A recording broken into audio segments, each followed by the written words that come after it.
معزز سامعین کرام، السلام علیکم ورحمۃ اللہ وبرکاتہ۔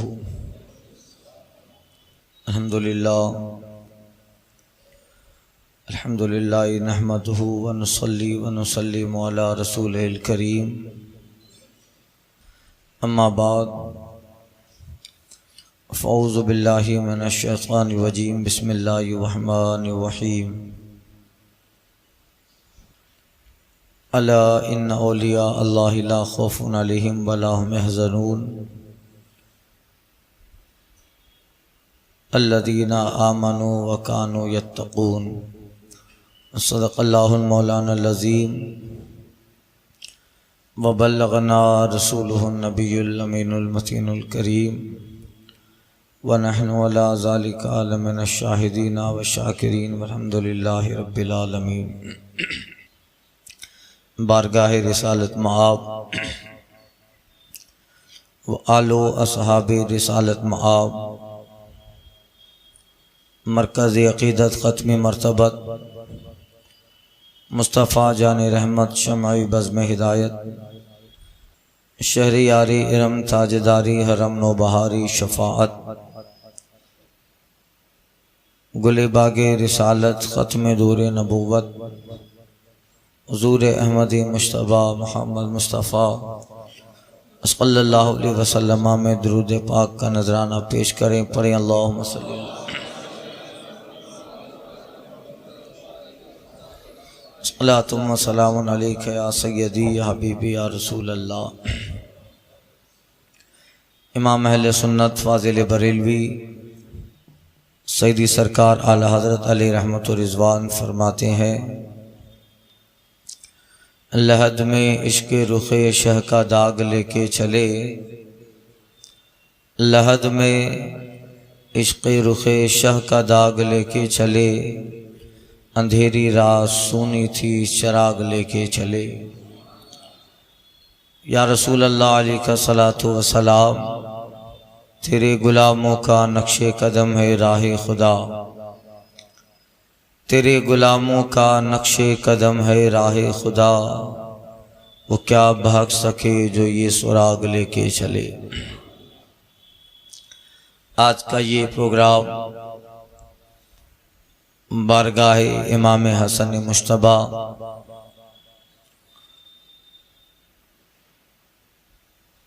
و بارگاہ مجدد الفسانی اور سرکاری اعلیٰ حضرت رضی اللہ تعالیٰ عنہ میں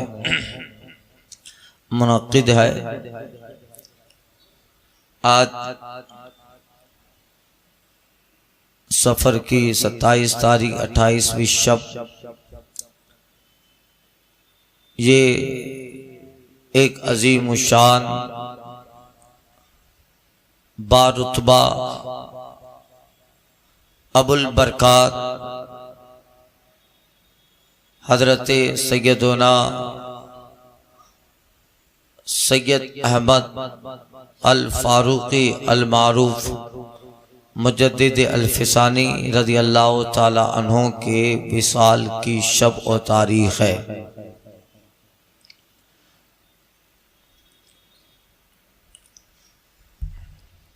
مجدد الفسانی رضی اللہ تعالی عنہ کی ذات محتاج تعارف نہیں ہے،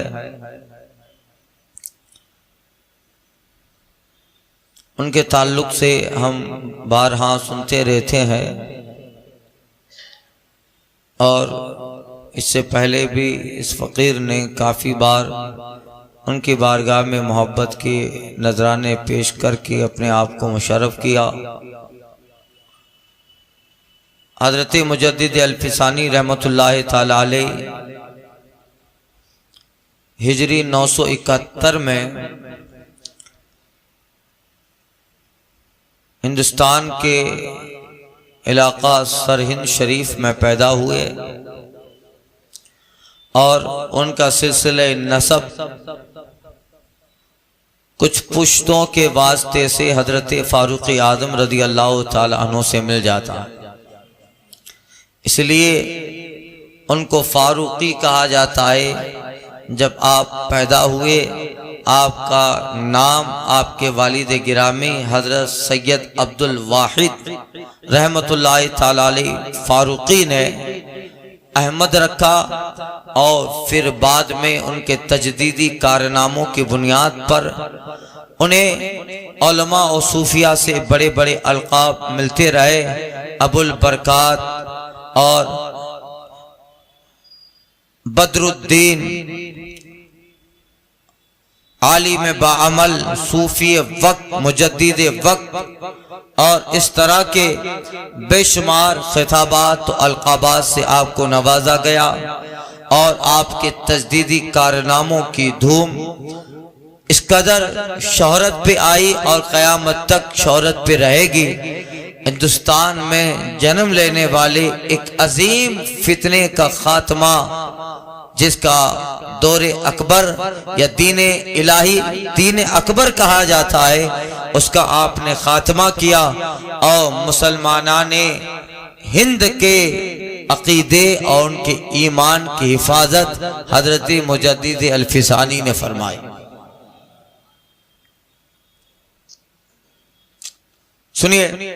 مختصر سے وقت میں زیادہ تو ان کے بارے میں نہیں بتا سکتے، مگر چونکہ دو تین شخصیتوں کی طرف یہ جلسہ ہے، امام حسن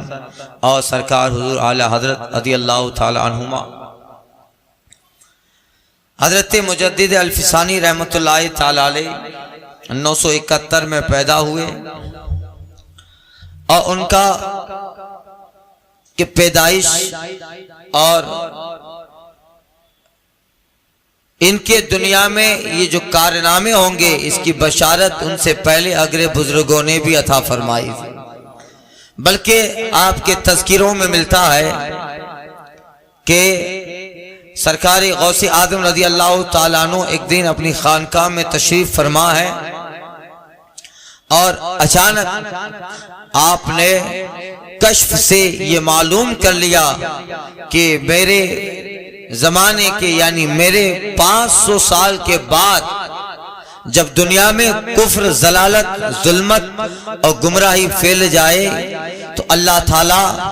اس وقت گمراہی، ظلمت اور ضلالت کے خاتمہ کے لیے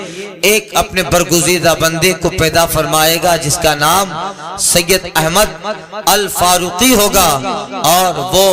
ایک خطے میں لوگوں کے عقیدے ایمان کی آبیاری محفوظ کرے گا،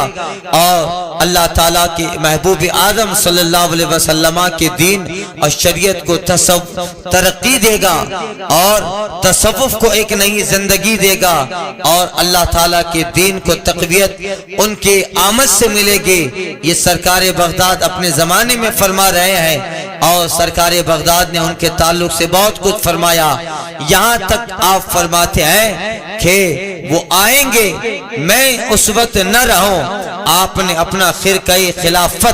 خلافت کا خرقہ اپنے بیٹے یعنی سرکار بغداد رضی اللہ تعالیٰ عنہ نے، غوث اعظم نے اپنے بیٹے حضرت سید تاج الدین عبد الرزاق رحمت اللہ تعالیٰ علیہ کو اپنا خرقہ خلافت دیا، اور تنبیہ فرمائی، وصیت فرمائی کہ پشت در پشت یہ جو نسل بعد نسل یہ خرقہ تم میں منتقل ہوتا رہے، یہاں تک کہ جس بندے کی میں نشاندہی کر رہا ہوں جب وہ آئے تو میری طرف سے سلسلہ قادریہ کی اجازت بھی، خلافت بھی، اور یہ سلسلہ قادریہ کا خرقہ اس آنے والے سید احمد فاروقی کو میری طرف سے پہنایا جائے۔ یہ حضرت سرکار بغداد اپنے حضرت مجدد الفسانی سے 500 سال پہلے کا ذکر کر رہے ہیں، کیونکہ سرکار بغداد کا زمانہ 5ویں صدی کا ہے، اور مجدد الفسانی 1000 صدی یعنی 971 میں دنیا میں تشریف لے آئے، اور 1034 میں آپ کی وفات و وصال ہے۔ پھر وہ خرقہ خلافت سرکار بغداد کے صاحبزادے تاج الدین عبد الرزاق رضی اللہ عنہ سے ہوتا حضرت شاہ کمال حضرت شاہ سکندر رحمت اللہ تعالی علیہ جو حضرت مجدد الفسانی رحمت اللہ تعالی علیہ کے جو ہے استاد بھی ہیں، اور حضرت مجدد الفسانی نے جہاں سلسلوں کی خلافت لی وہاں حضرت شاہ سکندر رحمت اللہ تعالی علیہ جنہیں شاہ سکندر کے تھلی کہا جاتا ہے، انہوں نے خرقہ خلافت مجدد الفسانی کو عطا فرمایا۔ سلسلہ قادریہ کی اجازت مجدد الفسانی نے شاہ سکندر کے تھلی سے لی، اور سلسلہ نقشبندی کی خلافت آپ کو دہلی میں خواجہ باقی باللہ نے عطا فرمائی۔ یہ حضرت مجدد الفسانی رحمت اللہ تعالی علیہ۔ تو ظاہر بات ہے ان کی ولادت سے پہلے ان کا تذکرہ جب وہ دنیا میں تشریف لائے تذکروں میں ملتا ہے ان کے والد گرامی حضرت سید عبد الواحد فاروقی رحمت اللہ تعالی علیہ نے اس سے ایک دن قبل خواب دیکھا۔ خواب یہ تھا کہ بہت سارے بندر، ریچھ اور سور شہر میں ادھم مچائے ہیں اور لوگوں کو پھاڑ کھا رہے ہیں۔ یہ خواب میں مجدد الفسانی علیہ رحمہ کے والد دیکھ رہے ہیں۔ خواب کی تعبیر ہوتی ہے سور، بندر اور ریچھ شہر میں تباہی مچا رہے ہیں، لوگوں پہ حملہ آور ہو رہے ہیں، اور اچانک خوابی میں دیکھ رہے ہیں کہ حضرت سید عبد الواحد رحمت اللہ تعالی علیہ دیکھا خواب میں کہ ان کے سینے سے ایک نور نکلا، اور وہ نور ایک تخت کی شکل میں جلوہ بار ہو گیا، تخت کی شکل میں آ گیا، اور اس تخت پر ایک بزرگ تشریف فرما ہے جن کا تخت لگا، تخت پہ وہ بزرگ جلوہ بار ہوئے، جلوہ فگن ہوئے، اور ان کے سامنے ان کے کچھ لوگ ہیں، معتمدین ہیں، اور طرح طرح سے لوگوں کو لایا گیا، اور لا کر وہ بزرگ جو تخت پہ جلوہ بار ہیں ان کے سامنے لوگوں کو لایا جا رہا ہے، لوگوں کو ذبح کیا جا رہا ہے، ان کو قتل کیا جا رہا ہے۔ یہ خواب حضرت سید عبد الواحد رحمت اللہ تعالی علیہ ملاحظہ فرما رہے ہیں۔ صبح ہوئی تو اس خواب کا ذکر اس وقت کے بہت بڑے قطب اور بزرگ اور صوفی وقت حضرت کمال الدین رحمت اللہ تعالی علیہ سے اس خواب کی تعبیر پوچھے۔ حضرت کمال الدین رحمت اللہ تعالی علیہ فرماتے ہیں، اور سید عبد الواحد خوش قسمت ہو، اس خواب کی تعبیر یہ ہے اللہ تعالیٰ تیرے گھر پہ ایک فرزند ارجمند پیدا کرے گا، عطا فرمائے گا، اور اس کے دینی کارنامے ایسے ہوں گے کہ جو تم نے دیکھا کہ بندر اور ریچھ اور سور لوگوں پہ حملہ کر رہے ہیں، یہ کفر ہے، ظلمت ہے، گمراہی ہے، اور دیکھا کہ اس بزرگ کے سامنے جو ذبح ہو رہے ہیں وہ بھی تاریکی ظلمت اور کفر اور ضلالت ہے۔ اللہ تجھے ایک فرزند ارجمند عطا فرمائے گا، وہ اس طرح دین مصطفیٰ کی خدمت کرے گا، اس کے تجدیدی کارنامے عالم اسلام میں پھیلیں گے، اور اس کے آنے کے بعد اللہ اس زمین سے کفر و شرک کا خاتمہ کر کے مصطفیٰ کے دین کو تقویت عطا فرمائے۔ یہ خواب کی تعبیر یہ ہے کہ اللہ تعالیٰ تیرے گھر پہ ایک ایسا فرزند عطا فرمائے گا جس کی آمد سے کفر اور شرک کا، ضلالت کا خاتمہ ہوگا، اور وہ دین مصطفیٰ اور شریعت مصطفیٰ صلی اللہ علیہ وسلم کو تقویت عطا فرمائے۔ حضرت کمال الدین رحمت اللہ تعالی علیہ جو حضرت مجدد الفسانی رحمت اللہ تعالی علیہ کے استاد بھی ہیں معقولات میں، اور پھر حضرت مجدد الفسانی رحمت اللہ تعالی علیہ جب دنیا میں تشریف لائے تو تذکروں میں لکھا ہے ان کے آمد سے پہلے ایک شب ان کے والد گرامی حضرت سید عبد الواحد رحمت اللہ تعالی علیہ کے خواب میں مصطفیٰ جان رحمت تشریف لے آئے، اور آقا نے حضرت مجدد الفسانی رحمت اللہ تعالی علیہ کے آنے کی مبارکبادی ان کے والد کو عطا فرمائی۔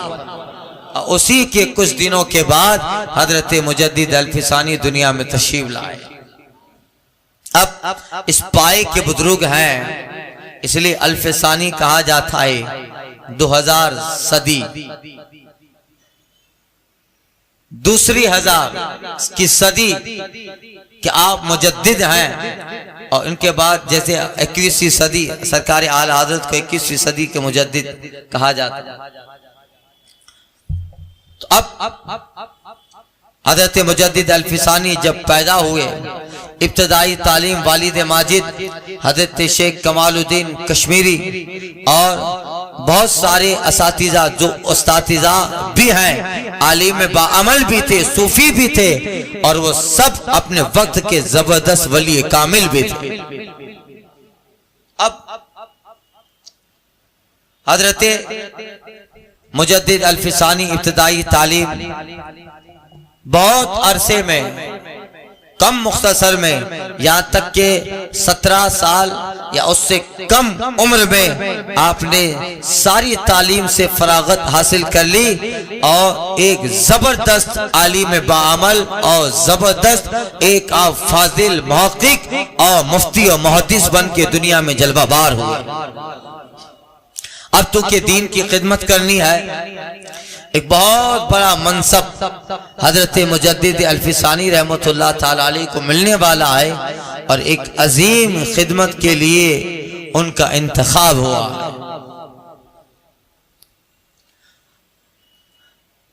جو آپ کا زمانہ تھا اس میں بہت سارے بگاڑ پیدا ہوئے۔ ایک مشہور بات وہ یہ کہ اکبر کا زمانہ اور اکبر کے ہندو غیر مسلم مشرکوں سے رابطے اور ایران کے بہت سارے لوگوں کے رابطوں کی بنیاد پر اکبر کے ذہن میں بگاڑ اور فساد پیدا ہو گئے۔ یہ اللہ تعالیٰ نے دیکھیے کتنا زبردست کام مجدد الفسانی سے لیا۔ اکبر کا دور ہے، مغل بادشاہ، سلطنت مغل کا بادشاہ ہے، اور اس زمانے کے ہندوستان کا بادشاہ، یعنی ایک بہت بڑی جاگیر و ریاست کا حاکم۔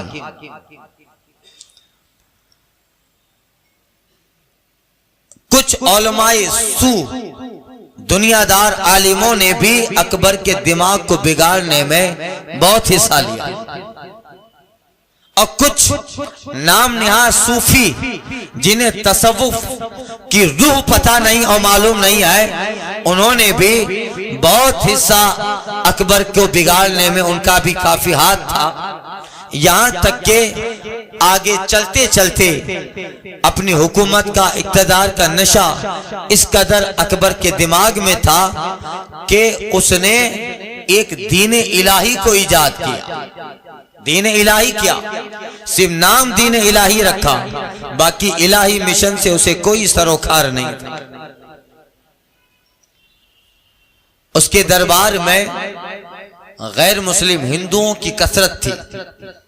اور ایران کے لوگوں کی بھرمار۔ ظاہر بات ہے اس زمانے میں بھی ایران میں شیعت تھی، آج بھی ہے، آج زیادہ ہے۔ اب یہی وجہ ہے کہ اکبر کے دربار میں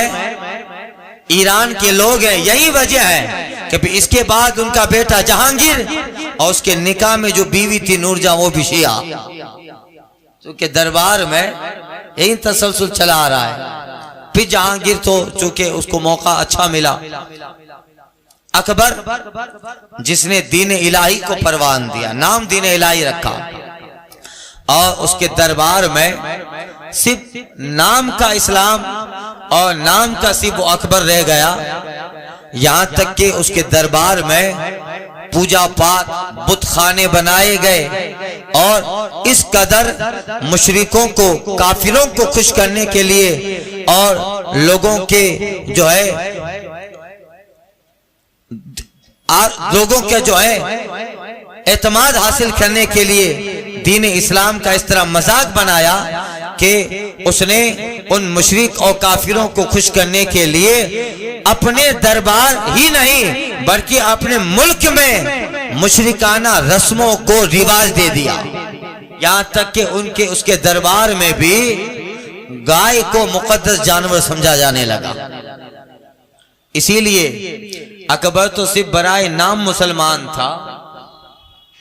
مگر آج کا مشرک جب بات کرتا ہے اور بہت سارے مسئلوں میں جب ہم سے بات کرتا ہے تو حوالہ وہ اکبر کا دیتا ہے کہ وہ ایسا تھا تو تم ایسے کیوں نہیں، وہ ہمیں کہتا ہے۔ ہم اسے کیا بتائیں کہ صرف اکبر نام کا مسلمان تھا، مگر اس نے جو کارنامہ انجام دیا تھا اپنے دربار میں سب کو ایک صف میں کھڑا کیا، اور وہاں اسلام کا تو مذاق ہی تھا، اور اس طرح کہ اس کے دربار میں پوجا پاٹ اور جو ہے یہ سب رامائن و مہابھارت بھی پڑھی جا رہی ہے، یہ سب چیزیں بھی اس کے دربار میں تھی۔ تو اب ظاہر بات ہے یہ تو ان کو تو اچھا ہی لگے گا، تو آج ہمیں یہ لوگ حوالہ دے رہے ہیں کہ تمہارا بادشاہ اکبر بھی تو تھا۔ اب ان بے وقوفوں کو کون سمجھائے، اس کا صرف نام اسلامی تھا، اس کا کام اسلامی نہیں تھا۔ اب اس طریقے سے جب کفر و شرک اور دلالت عروج پہ آ گئی، یہاں تک آ گیا مسئلہ کہ بتوں کے ساتھ ساتھ لوگ اکبر کو بھی سجدہ کرنے لگے، اکبر کو بھی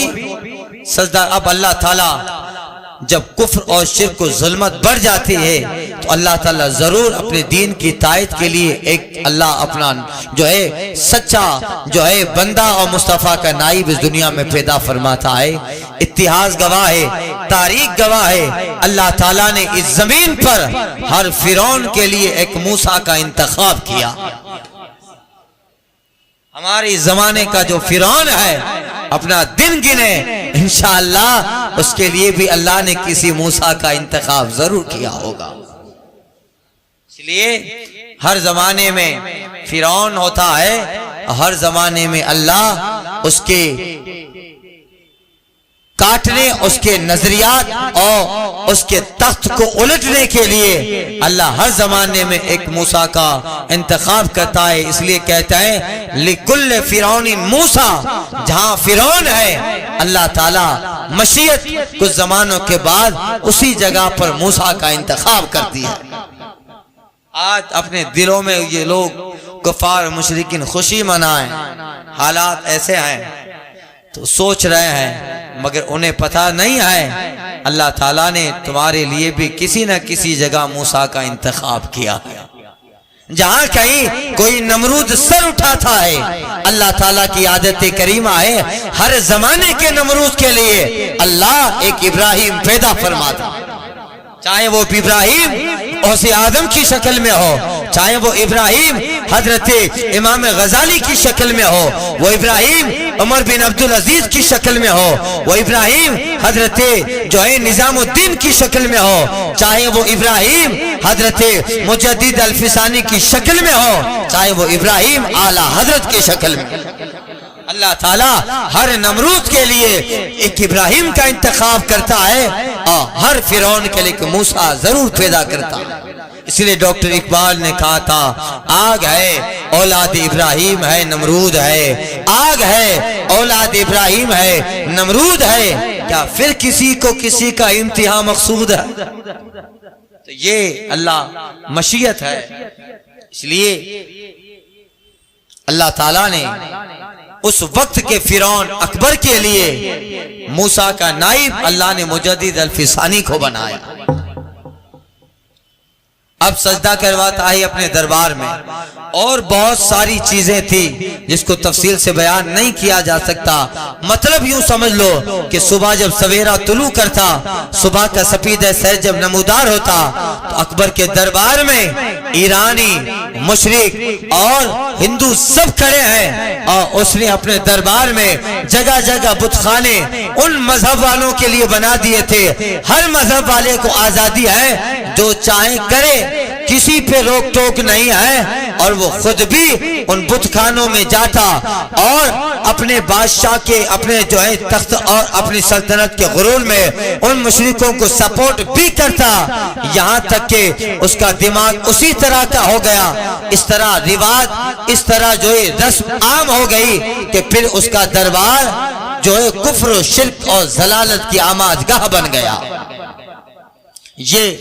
اور پھر وہ خود بھی سجدہ کروانے لگا۔ سب کو آزادی ہے، یعنی یوں سمجھو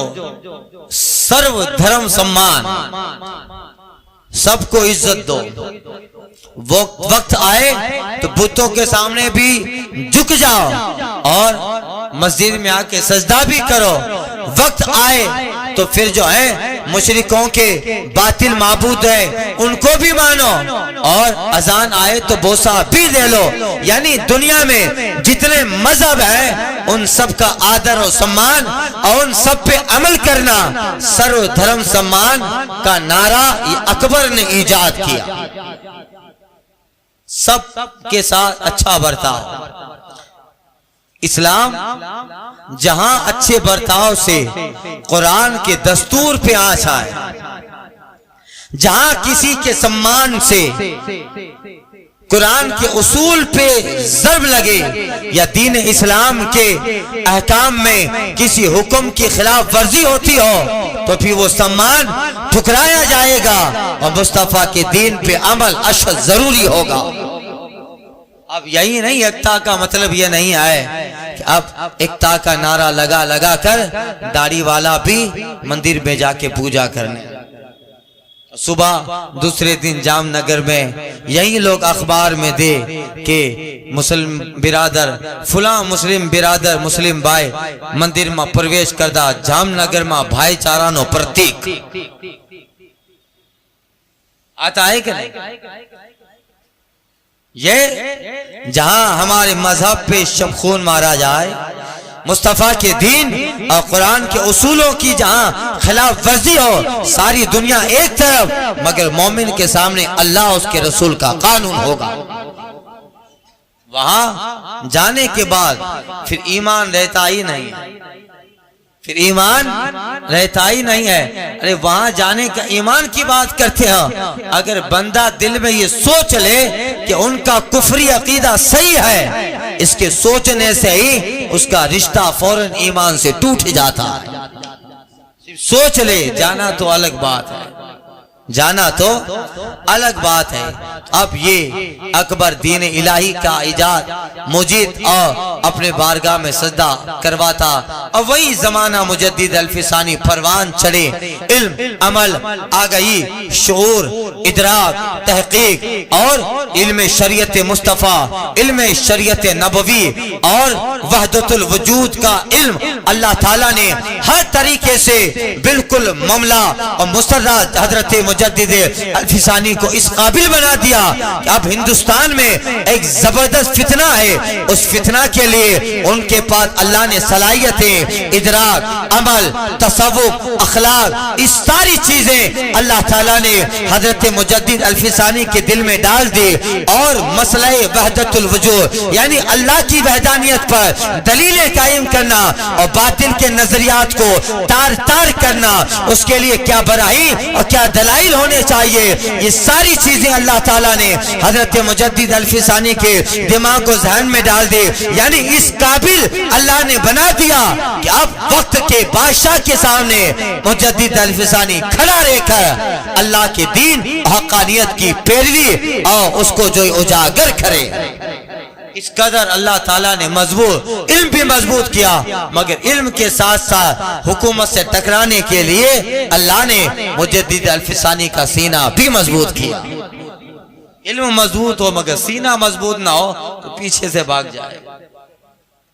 علم کے ساتھ ساتھ سینہ بھی مضبوط ہو، ورنہ